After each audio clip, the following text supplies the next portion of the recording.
ये बताइए, ये कैसे जानते हैं कि अखिलेश धोखा नहीं देंगे, वो साथ देंगे? इतना कॉन्फिडेंस कैसे है? देखिए, वहाँ यहाँ में अंतर है, दोनों में क्या अंतर? अंतर।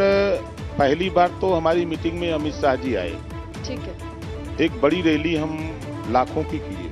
ठीक है। दूसरी जब रैली हमने किया तो उनके जिलाध्यक्ष आने लगे। बड़ी कोशिश करते थे, तो अब जिलाध्यक्ष हमारे जहाँ 50-50 हजार 60-60 हजार की भीड़ होती थी, वहाँ उनके जिलाध्यक्ष आने लगे। ठीक है। मैं कहता रहा, लेकिन कोई बात सुनने को तैयार नहीं, क्योंकि मैं जा करके माहौल बना दिया था। जब माहौल बन गया तो उन लोगों ने सोचा कि अब वोट तो मिलना है, अब इनकी कोई जरूरत नहीं। 8 मीटिंग मैंने किया, 40 हजार 50 हजार 60 हजार की भीड़ की। सिर्फ एक मीटिंग में अमित शाह जी आए। ठीक है। उसके बाद चुनाव हुआ, सरकार बन गई, सरकार में हम मिनिस्टर भी हो गए, और सरकार बनते ही हमारी उपेक्षा शुरू हो गई। अब जब एनडीए आपने बनाया, अगर एनडीए में बैठक हो रही है तो सभी राष्ट्रीय अध्यक्षों को मंच पे बैठना चाहिए, जो नियम है। लेकिन और जो अलायंस थे हमारे साथ, जैसे हम लोग थे, तो हम लोगों को नीचे बैठा दिया जाता था।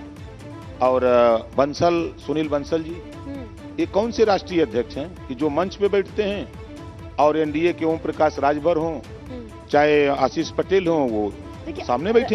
ओम प्रकाश जी, ये आपने अनुभव अपना खूब साझा किया है, और अब हमें लगता है कि दर्शक और लोग जानते हैं कि आपके साथ क्या क्या हुआ। हमारा सवाल ये था कि अखिलेश में इतना विश्वास कैसे है? आप कैसे मानते हैं कि अगर इनकी सरकार बनी तो जो आपकी जातिगत जनगणना की बात हुई या आपके समाज के मुद्दे हुए, इतना विश्वास कैसे आता है कि अखिलेश मान लेंगे? डर नहीं लगता कि कहीं ये भी वो वाली ना कर दे? नहीं, देखिए, दो चीजें हैं। ठीक है। वहाँ कमरे में जो बात हुई, वो बात बाहर किसी नेता ने नहीं बोली, चाहे अमित शाह जी हों, चाहे मोदी जी हों, चाहे योगी जी हों, चाहे बंसल जी हों, चाहे उस ओम माथुर यहाँ प्रभारी। अखिलेश ने आपसे क्या क्या बोला? उनसे क्या क्या बात हुई? अखिलेश जी से जो हमारी बात हुई, एक एक बात पर हमने तय करके तब हम उन्नके साथ गए। विश्वास कैसे करेंगे? पहला, जैसे उन्होंने जातिवार जनगणना, हमने कहा देखिए, वहाँ कमरे में बात हुई और जनता के बीच में ये बात नहीं गई, तो उन्होंने कहा इसको हम सार्वजनिक करेंगे, हम मीडिया के सामने इस बात को कहेंगे, बड़ी बड़ी रैलियों में हम आप चल के कहेंगे। हमने उनसे कहा कि देखिए, प्रदेश में एक बड़ी समस्या है, बिजली का बिल बड़ी तेजी से बढ़ा करके बीजेपी पैसा वसूल रही है, तो है कि इसका क्या आप चाहते हो? हम के घरेलू बिजली। तो उन्होंने कहा कि तो घरेलू बिजली तो छोड़ दो, 300 यूनिट बिजली फ्री कर दें। तो हमने कहा कि हमने जब जोड़ डाला तो 2100 रुपया महीना आया, तो लगभग उतना गरीबों का बिल भी आता है, 1700, 1800, 2000।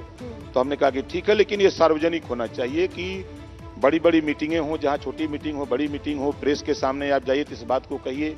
और जो पुरानी पेंशन बहाली की बात थी, हमने कहा कि 18 लाख कर्मचारी हैं, उन कर्मचारियों की मांग है, बार बार हमको ज्ञापन देते हैं, ये बात सार्वजनिक होनी चाहिए। तो और गरीब जो बीमार हो जाता है उसका इलाज फ्री में होना चाहिए, सरकार अगर करावे।